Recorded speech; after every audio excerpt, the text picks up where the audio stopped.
that way in terms of how much information should you provide of a case in writing your answer to terms of how much information should to a problem-based question, uh, it will depend upon first how similar are the material facts of the particular case law to the argument you are making in terms of like the facts in that problem-based question.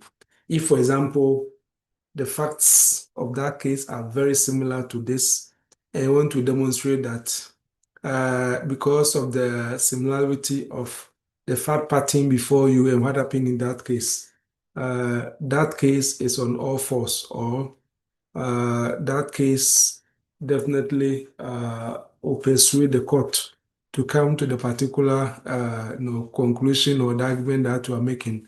Then you tell us briefly about what happened in that case and what the conclusion of the court was. Sometimes it may also be that the facts are a bit similar, but upon a closer scrutiny, you notice that you can distinguish what happened in that case from the fact pattern before you. Okay. So therefore, despite the fact that on the face of it, it looks similar, but you think that upon closer scrutiny of the fact pattern before you in this hypothetical case will be given in the question, it shouldn't follow this case law.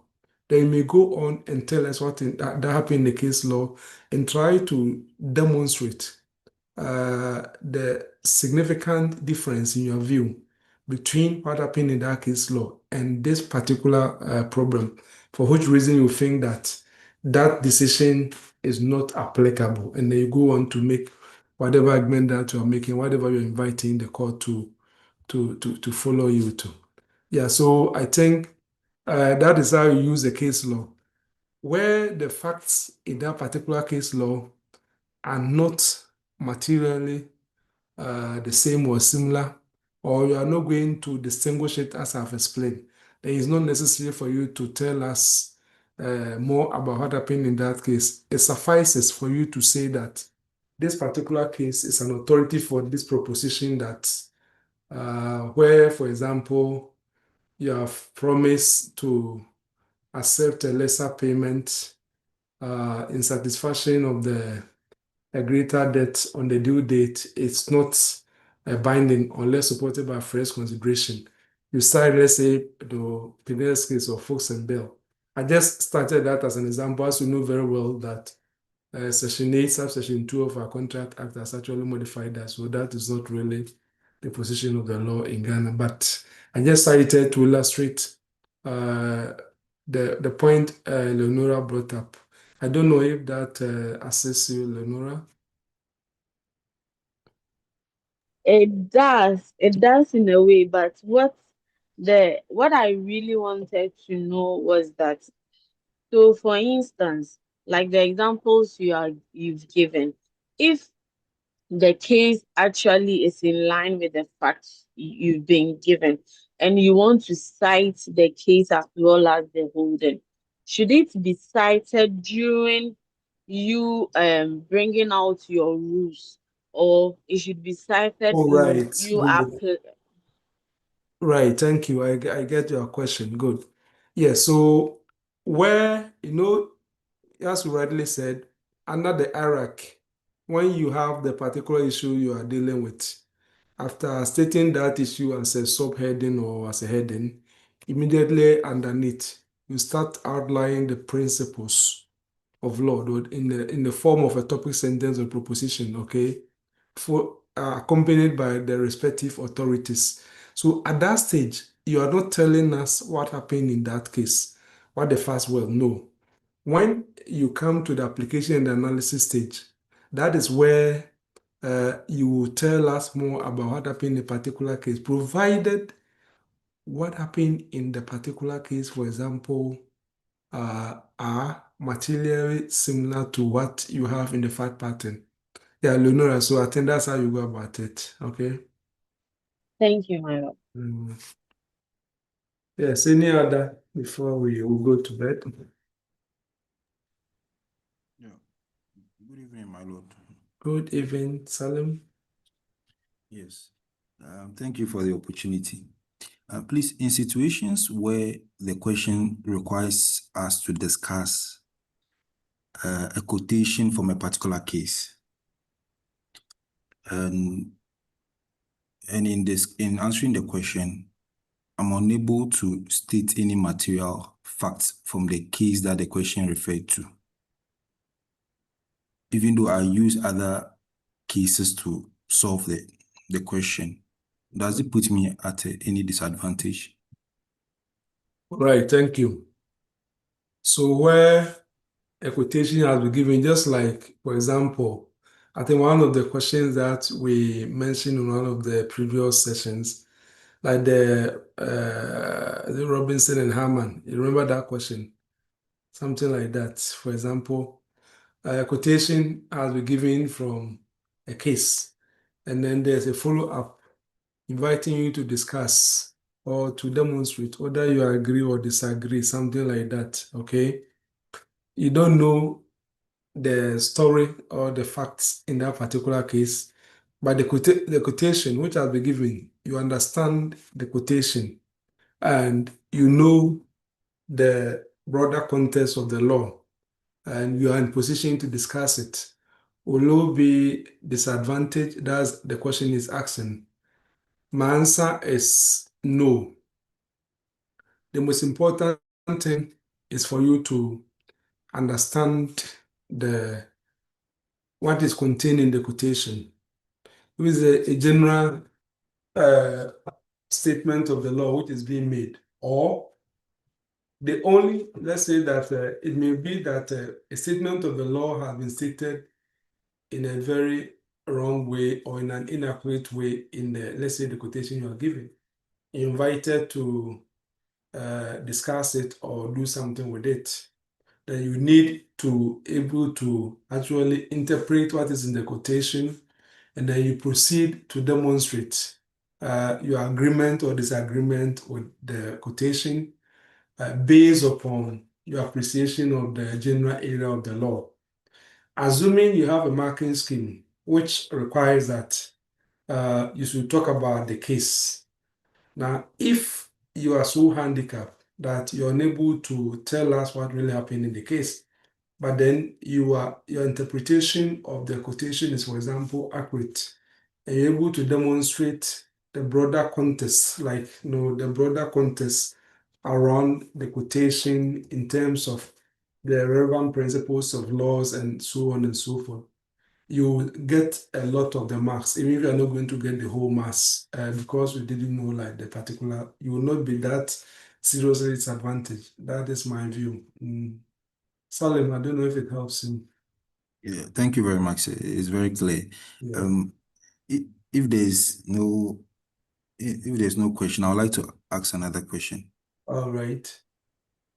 Um, so with the approach to the So IRAC, maybe those of you in the room, of course, those on the YouTube, I'll check. You can put your questions in the message in the comment section. And those of you in the room, if you want to speak, I think if you raise up your hand so that we know who wants to speak, so that you two can be given the opportunity. But in the meantime, I think Salim, you're still the only person, so please go ahead.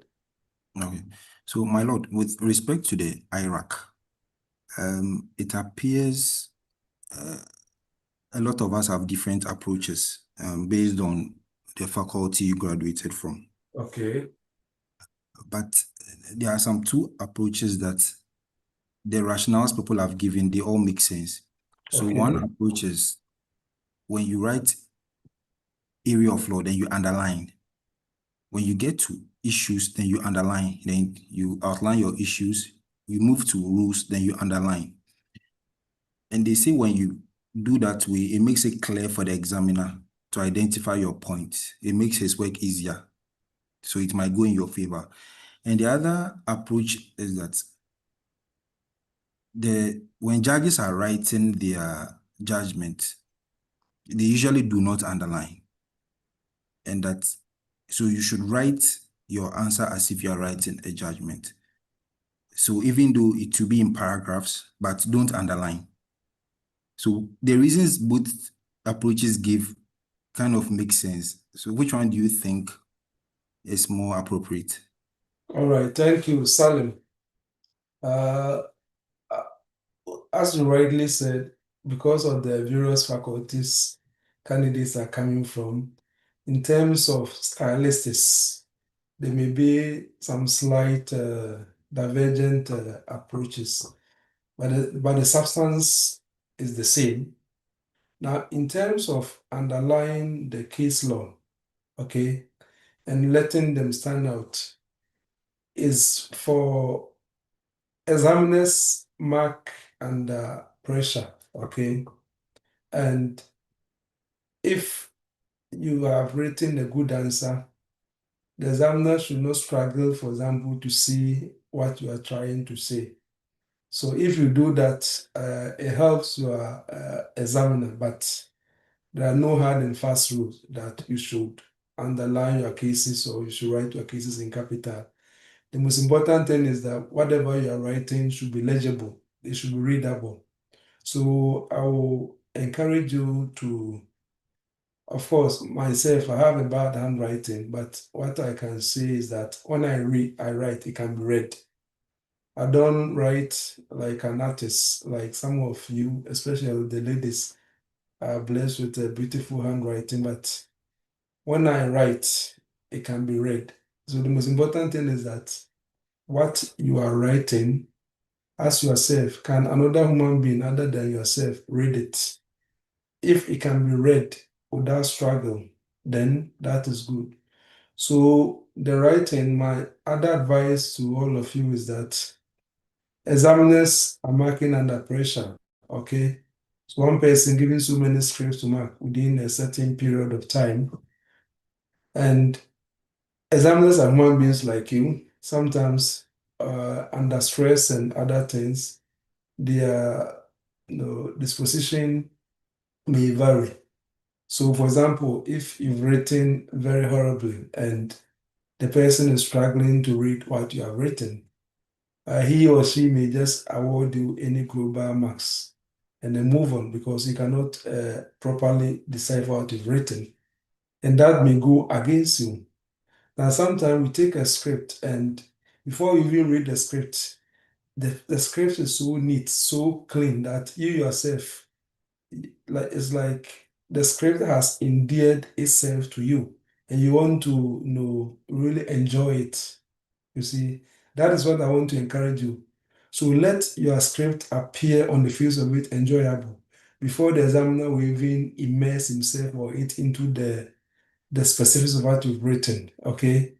But if on the face of it, you cannot, you need a magnifying lens before you can even make sense of some of the letters, then it's not good. It means the examiner is approaching your script with a certain unfriendly disposition because of how unfriendly or not or how inaccessible your own writing is. So let's pay attention to that. Thank you.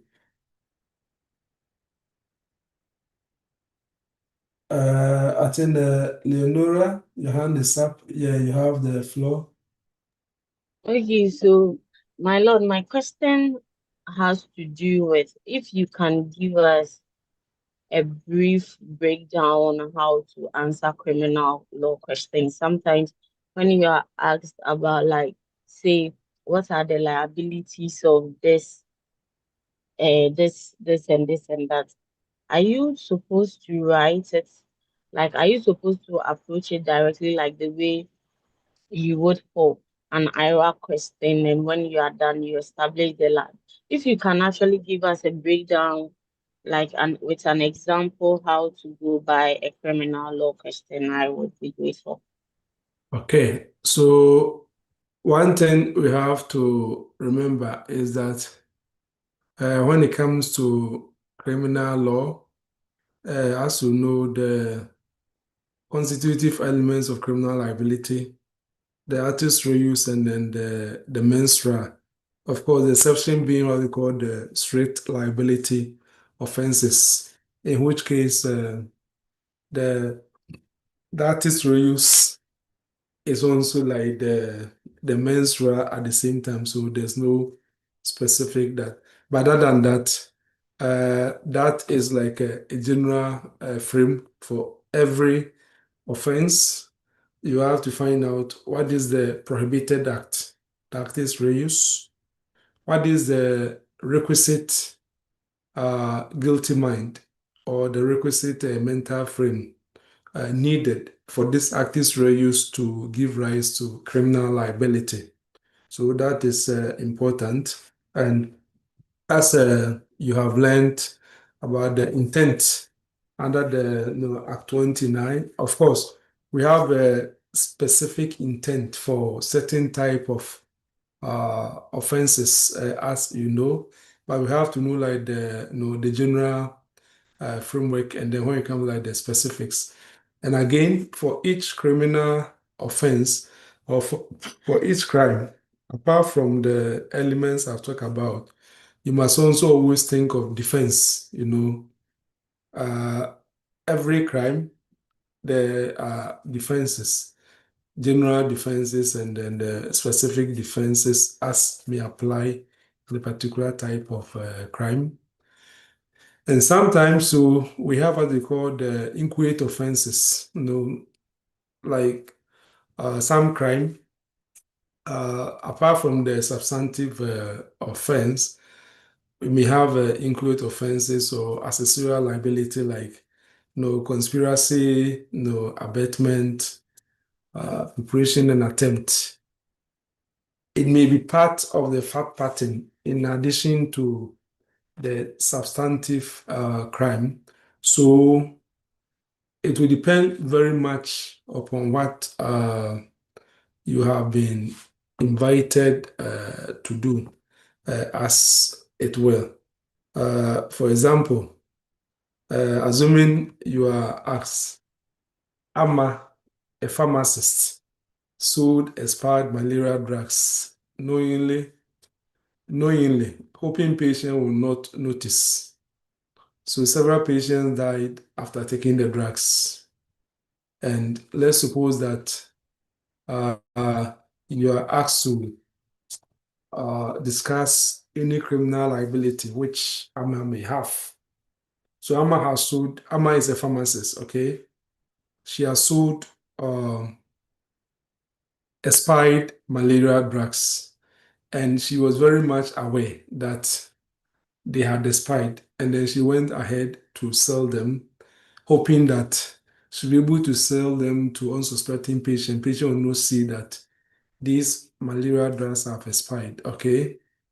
And we are told that after some time, several patients are noted to have died from taking these drugs bought from Amma. And the question says that discuss any criminal liability which may be preferred or which Amma may have under the law. So if you have a question like that, it's quite, you're giving a small fact pattern, but you're giving like a general criminal liability. So you have to think of this fact pattern, what offenses are likely. Sometimes the facts you have may suggest certain offenses, okay, or certain crimes, but you may also need to tell the examiner that despite the fact that, for example, here, issue of criminal liability here, issue of like the offense of murder, for example, come up, offense of manslaughter comes up, isn't it? And probably straight liability offenses under the Public Health Act, Act 851. There may be some offenses there, but you need to actually point out some of the offenses. You may not have enough information, but then you should tell us, for example, if you tell like the murder, You have to tell us murder is an offense in terms of Section 46 of Act 29. What are the elements? The actus reus civil, like the unlawful killing of both of human being.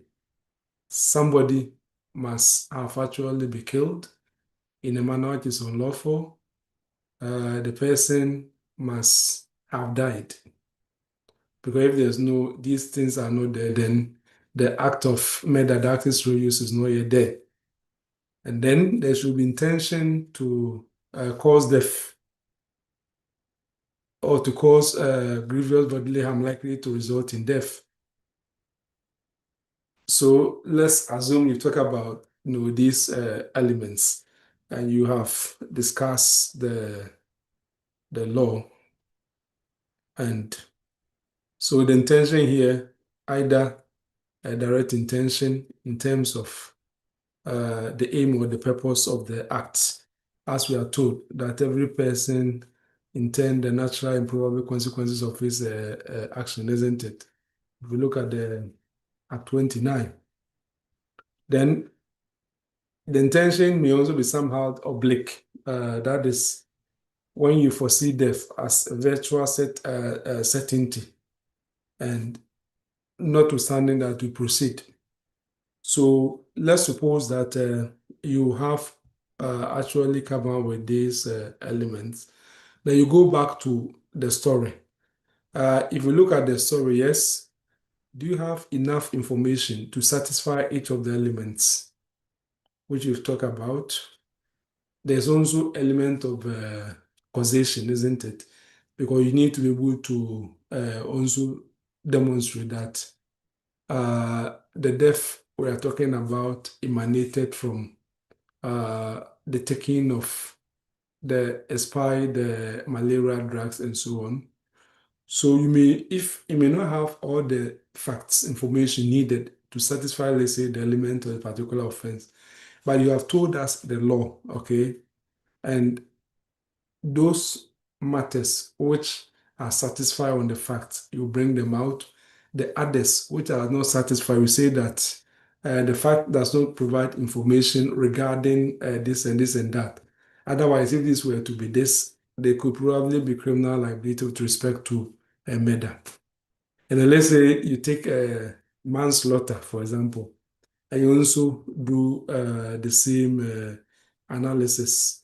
You tell us what the elements of manslaughter are, um, voluntary manslaughter, involuntary manslaughter, and so on. And when you are done, you look at the facts and then you try to demonstrate the elements in terms of the act and also the mens rea, are they satisfied, and so on. If there are defenses which are applicable, you bring them up. So the point to note is that in criminal law questions, if it's a problem-based question, all the time, find out, yeah, it's either the question has pinned you down to particular criminal offense, okay? Maybe the question will say that can so and so be charged with the offense of stealing? Or can so and so be charged with the offense of dishonestly receiving? Or the offense of causing financial loss to the state? Or the offense of murder or manslaughter? Or conspiracy to steal? Can the following be charged with abetment and conspiracy to do this? So in that regard, you'll be given the specific offenses, okay?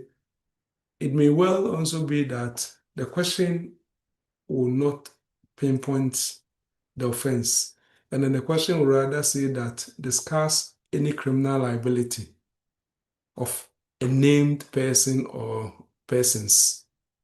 In that case, you will have to figure out which particular offense can be charged or can be preferred against this. And once you have done that, you need to proceed, like what I have brought out, that the particular offense, if you remember the offense creating provision, if Section 23, service conspiracy, if that is it. You remember it, you have to state it. The particular offense creating provision is important. If you don't remember the provision, okay, don't force yourself and write a wrong provision. Because, for example, if you know, no, let's say stealing, okay. For example, if you know stealing, let's say section 120, 125, and let's say you go and write section 46 for stealing, assuming you have stated the elements of stealing correctly. But because you've added section 46 of Act 29, it will make what you have done wrong, isn't it? But you could have just stated the correct elements and the defining elements of stealing without mentioning the session, particularly so when you are not very sure. So let's keep that in mind. Yes, Lona, so those are some of the things we have to look out for. Yes, any other? Thank you, my lord. I have one final question, Mhm. which I think it was part of the post-call exam. So it reads as you recently led a group of constitutional enthusiasts to attend a forum Presented it organ. up. Go slowly. I'm saying that it's from the constitutional law question in the post-call. Okay. And it reads that you recently led a group of constitutional enthusiasts to attend a forum organized by the Ghana Constitution Protection Alliance to mark the 30th anniversary of the coming into force of the 1992 Constitution. At the forum, the GCPA stated that the 1992 Constitution marks a fresh start for Ghana's constitutional jurisprudence, yet its many parts reflect the previous constitutions of Ghana. Some members of the group are unsure what this means and have approached you to explain the statement, drawing on relevant authorities, fully explain the meaning of this statement. So I wanted to know, uh, when in case of a question like this, are we supposed to say talk about all the constitutional regimes and compare and contrast them with the 1992 constitution, or we are just to pick say one or two and compare and contrast with the 1992 constitution? All right. Thank you, Nora. I think I haven't seen the question, but listen to what you said. I think the point of such a question is actually requiring students to demonstrate knowledge of the novel provisions of the Constitution and carry over provisions from previous Constitution. That is the point. So first of all, uh, you will need to let us know that since the First Republic, Ghana has been on a journey to search for a constitution that advances democracy and enable it to avoid some of the horrible problems that it witnessed, particularly during the First Republic. As one of the ready examples of that problem is what we encounter in the Ray Akoto and Savannah decision. And but then, since the First Republic, the successive constitution was preceded by proposals made by experts and later on validated by constituent assemblies. And all those were meant to enable us to make constitutional choices which actually address some of the problems that we have identified. And again, in that regards, we've also seen military interventions in our constitutional life. And post military regime return to constitutional democracy has also been concerned to find solution to that which triggered the intervention of the military and to prevent them from coming over into our constitutional democracy again. So that has been the story. And that is why in the 1992 Constitution, which is an outcome of so many processes, notably the report of the Committee of Experts and also its deliberations of the Constituent Assembly, which culminated in this particular constitution. And if you look at this constitution, as the question has rightly stated, there are many provisions which are not novel, which are carried over from previous constitution. So there are a lot of them which you can cite. Supremacy of the constitution provision, those things, they are not new. The fact that Ghana shall not return to one-party state, they are not new. That was also made even in the 1969 Constitution, 1979 Constitution. Fundamental human rights and freedoms, generally speaking, are not new because they go back to the 1969 and 1979 Constitution, except that there have been some additions which were not in the old Constitution. Then you talk about some of the novel provisions, like provisions which are being put in the Constitution for the very first time, like in this particular Fourth Republican Constitution. So I think that, Leonora, that is the focus of a question like that, okay? Okay, my lord, thank you. Mm.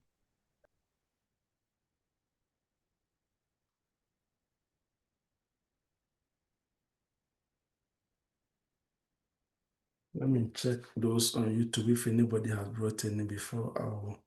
And if those here are not bringing up anything, let me check. YouTube, has anybody written anything? I'm not sure.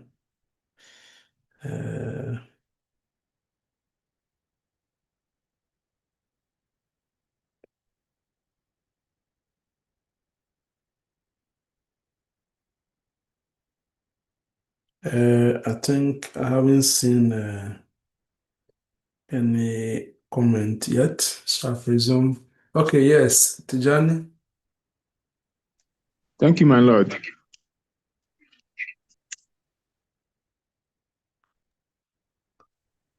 Yes, please, my lord. I will be happy to know how to apportion our time, especially during our answering of questions on our examination date, please. Okay. Portion of time,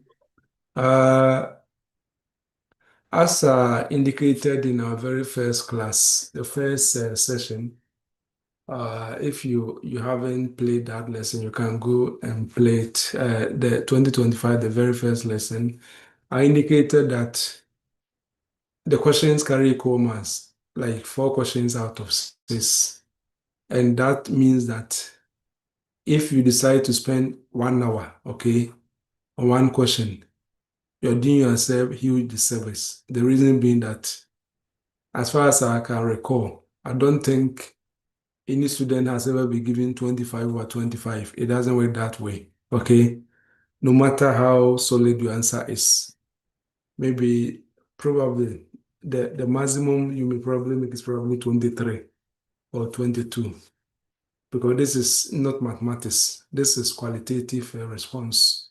So you must be balanced in how you apportion your time.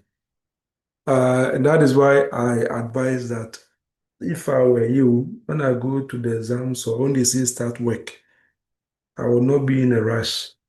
I will read through all the 6 questions, okay?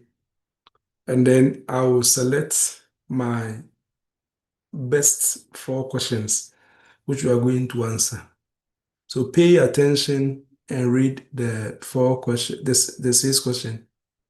The subjects are 6. It may well be that you have prepared very well in 4 areas, okay? Probably you prepared very well in constitutional law, contract, tort, land law, Ghana legal system, or criminal law, or whatever.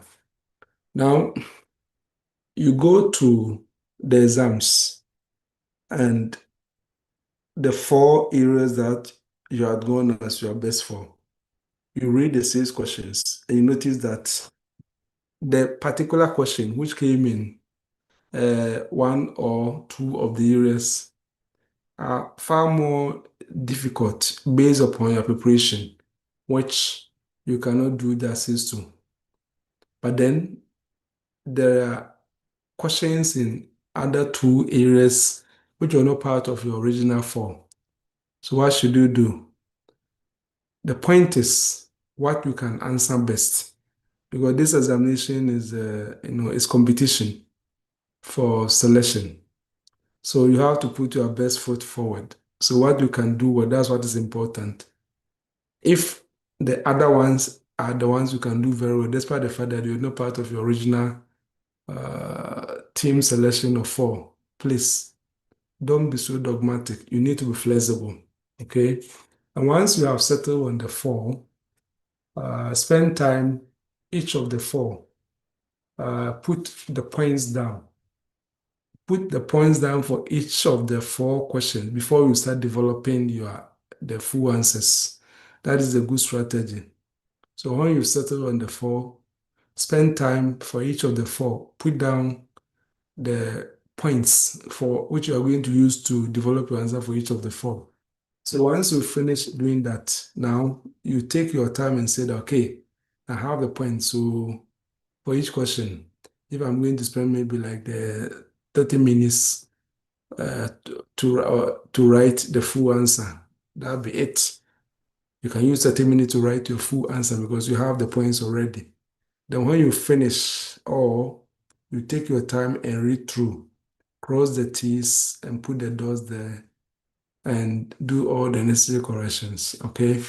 So Tijani, I think that's my suggestion.